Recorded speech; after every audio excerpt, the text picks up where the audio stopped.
The theme of this session is disruption music. My question is this a permanent disruption or a temporary interruption? Can I have the next slide, please? How do I get the next slide? So what we've seen in the music market in the past decade, more or less, is can you go back? Thank you. Is a significant reduction in the size of the recorded music market. It's down around 40% since its peak in 1999. What's even worse is if you look at the per capita consumption of music or spend of music, that's gone down worldwide by 50%. This is somewhat distorted by what's being spent by advertisers, which has probably grown a little bit due to things like YouTube and others. If you look at what individuals actually spend on music, that has declined by more than 50% over that period. At the same time, we believe that music consumption, so the amount of music people are exposed to and the amount of music that people listen to, has actually increased to all-time highs. That's an interesting fact pattern.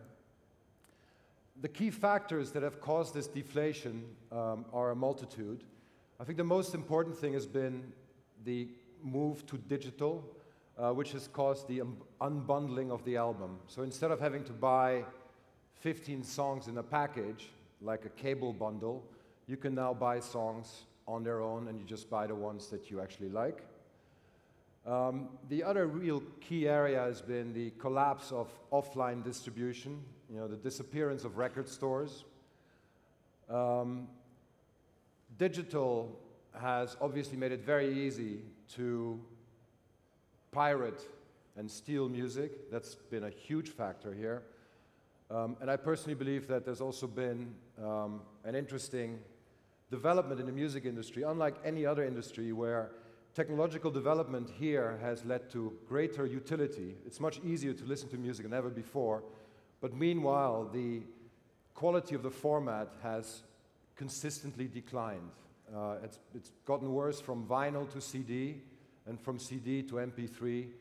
And the equipment we listen to has also gotten much, much worse. So actually the enjoyment of it has decreased. What we're seeing now is some signs of stabilization in the market as digital is actually taking off rather rapidly.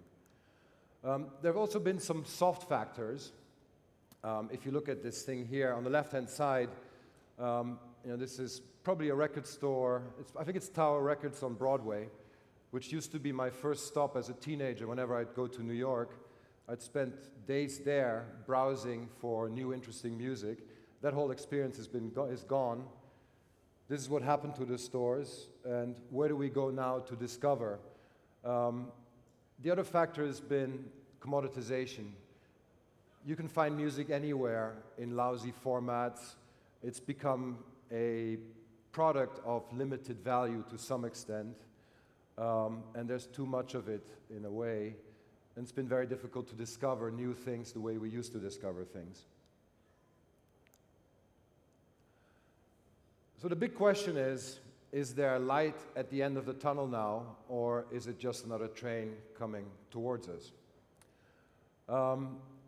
What we're now seeing is that digital is not overtaking digital, but it's overtaking physical. That's happening in the Western world. The overall market is stabilizing. We don't know if it's permanent or whether we're going to see another shock in the distribution chain. That's possible as well. But overall, the market seems to be stabilizing.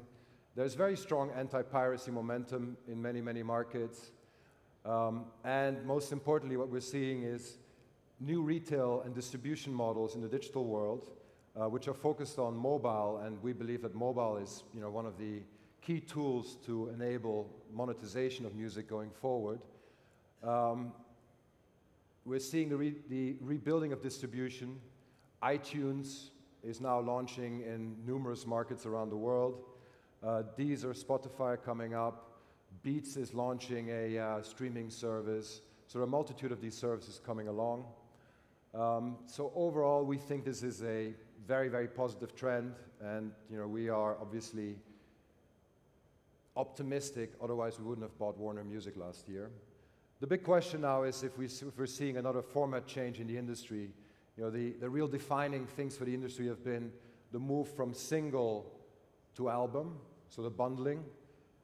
Then the big format change from LP to CD, which forced everybody to rebuy their music libraries. Whether we now see a new format change where we're going to cloud-based streaming services, the Spotifys, Deezers, and others of this world. The other area which I find very, very interesting, and that's something that the music industry has almost given up on, is emerging markets. The complaints I always hear are that in emerging markets it's all pirated, we can't make money there, and a general sense of just giving up on these places.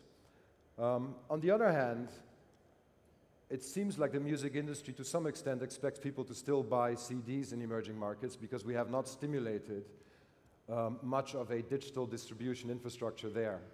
iTunes is now only starting to launch in places outside of the US and Western Europe. I mean, they've launched in South America to apparently great success, and there's seemingly a number of other markets on their map.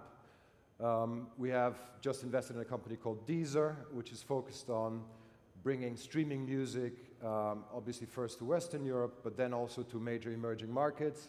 And we believe that if we make quality music in high-quality digital distribution formats available in these places, that there should be a lot of upside. Reasons why I'm optimistic about this is because these are growing markets with significant middle classes, very rapidly increasing smartphone penetration, and we see the smartphone as one of the key monetization tools for music going forward. And if you see the digital adoption in some of these places, it's incredible.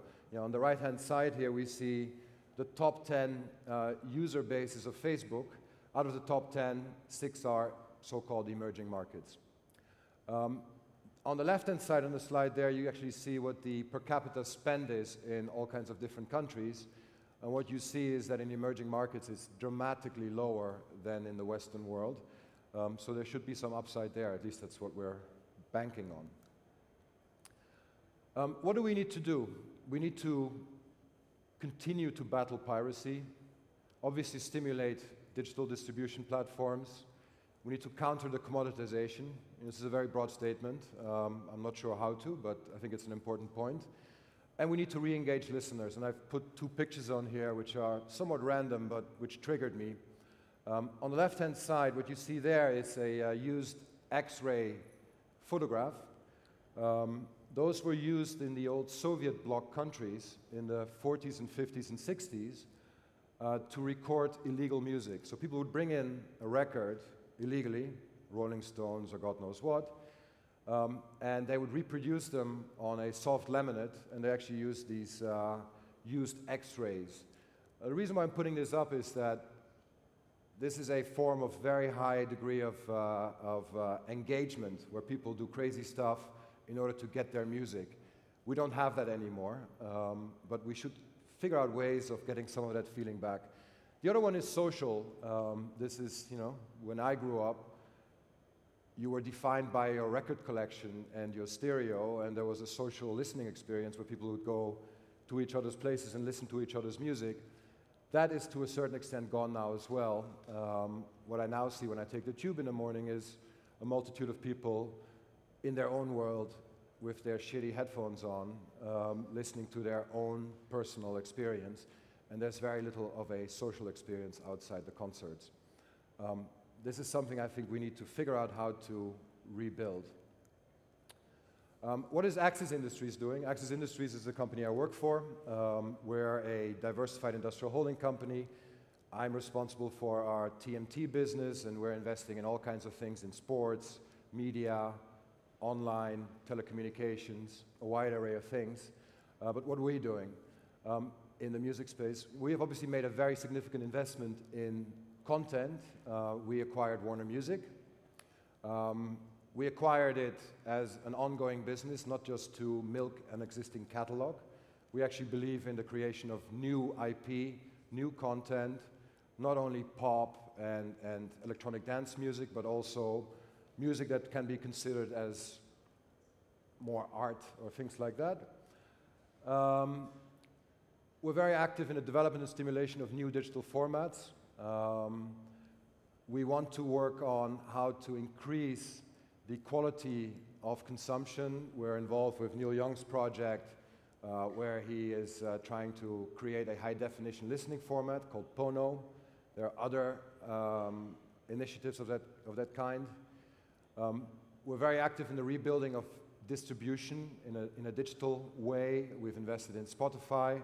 We've just recently made a very significant investment in Deezer. And we've made numerous other music-related investments that are aimed at improving the engagement around music. Those include Songkick, CrowdSearch, 8Tracks, and there are some other ones. So there's the question, what can you do as entrepreneurs? I believe that the times of trying to disrupt the value chain in music are sort of over. Music will not be free, because if music will be free, people will stop making music the way they have. I'm saying like Napster was Internet 1.0. It's happened. Now we need to figure out how to rebuild. I think the areas that we are hoping to see interesting initiatives from modern-day entrepreneurs have to do with how to engage consumers with music, how to recreate a social experience, how to help people discover music they don't know yet, how to recreate curation in some form or the other. I mean, there are numerous initiatives, but I think we haven't seen anything yet of the scale of the old DJs. You know, people like John Peel used to be the musical Bible for people in the 70s and 80s. We don't have that right now. How to create more identification with types of music, artists, and all of that. Social engagement. And I think also very, very importantly, we believe that the internet now allows us to reach virtually everybody, anybody in the world. We need to have ways how to identify those people that would be likely to buy this type of music, and how do we find them? I think what you'll find in the music industry, these are generally somewhat old-fashioned companies that are only getting to grips right now with the digital age. That are having difficulties dealing with data, how to analyze things. A lot of things are still done on gut feel, in a sort of artistic, individualistic way. And that's where we need help. And I would encourage people who have great ideas on how we can re-engage with consumers, how we can find them, how we can make them discover new music, to come to us at Warner Music and see what we can do together.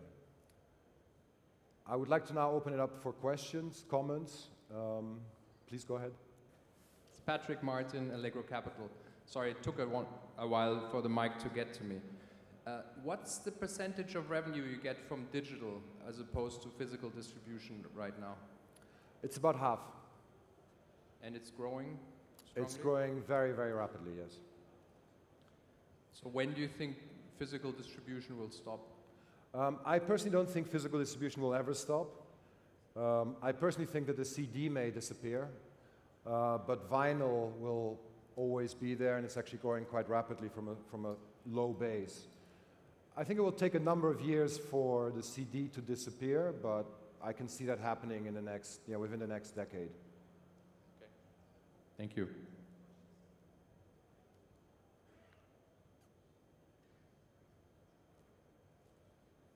Jörg, hi. Jörg, excuse me. Jörg, hello, it's Richard Madden. Jörg, I'm interested to hear that you think music is no longer a social medium.